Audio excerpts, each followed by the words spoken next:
Hi, my name is Mark Brown, and today I want to have a look at the Psalms, the amazing book of Psalms, Psalm 77. I cried out to God for help. I cried out to God to hear me. When I was in distress, I sought the Lord. At night I stretched out untiring hands, and my soul refused to be comforted. I remembered you, O God, and I groaned. I mused, and my spirit grew faint. You kept my eyes from closing, and I was too troubled to speak. I thought about the former days, the years long ago. I remembered my songs in the night. My heart mused, and my spirit inquired. Will the Lord reject me forever? Will he never show his favour again? Has his unfailing love vanished forever? Has his promise failed for all time? Has God forgotten to be merciful? Has he in anger withheld his compassion? Then I thought, it goes on, to this I will appeal, the years of the right hand of the Most High. I will remember the deeds of the Lord. Yes, I will remember your miracles of long ago. I will meditate on all your works and consider all your mighty deeds. Your ways, O God, are holy. What God is so great as our God? You are the God who performs miracles. You display your power among the peoples. With your mighty arm you redeemed your people, the descendants of Jacob and Joseph. Psalm 77, 1 to 15. Well, this is an experience that many people have, and an experience that I have.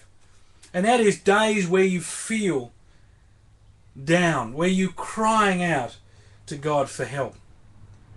The first thing to say is this is absolutely normal part of being Christian. It is completely acceptable part of being Christian, of struggling. When you're in relationship with Christ, it does not mean you are without troubles. What it means is that you have a perspective, an understanding on life that sees you through those troubles. What it means is that we have a God we can rely on. And in fact, being broken is an opportunity for change. An opportunity in that brokenness for God to put us together more of what he wants for us. Being down and crying out to God, as we see in the Psalms with the book of Job. Even Jesus, that famous passage where he says, take this cup away from me. As he sits there facing the reality of his life. And then he finishes by saying, Lord, not my will, but your will. There's a wonderful story of a man who came across a cocoon. And in the cocoon, it was a moth. And there was a small split. And he could see this tiny, fragile moth trying to work its way out of this cocoon. And it was struggling. It could get a little part of its body out, but no more.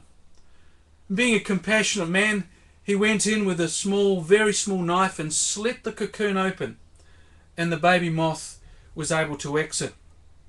And then he watched the moth over the days and the weeks, and here's what he noticed. The moth had a good, solid, strong body, but the moth's wings were shriveled up and tiny, and they never improved. A little bit of research showed him that the struggle to come out of the cocoon strengthens the wings, puts blood into the wings, and the moth can then fly once it comes out of that cocoon. And in the man slitting it open, he denied the moth that struggle and the opportunity to grow.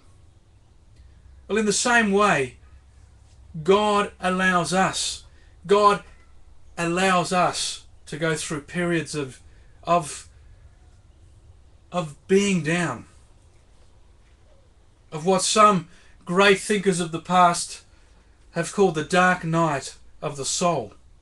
There are times when we struggle, and those times are there to remind us, to put blood in our wings so we too can one day fly.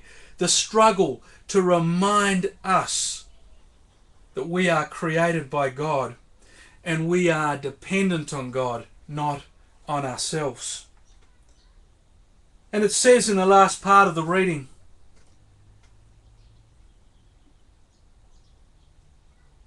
"Then I thought, this I will appeal, the years of the right hand of the Most High.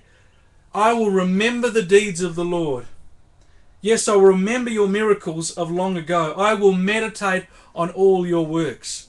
If there's anything we can do as we struggle through those times of dryness, those times of being down, those times of being broken, if there's one thing we can cling on to, is do not give up remembering all that God has done for you. Bring it to your memory. Bring it to your mind. Not only what God has done for us, but what God has done for his people. How do we find out what God has done for his people?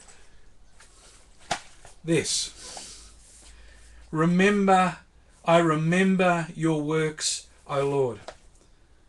And as I meditate on God's works, as I read the word, I am reminded how powerful my God is and how deeply, deeply interested he is in my life and how much he loves me. God bless.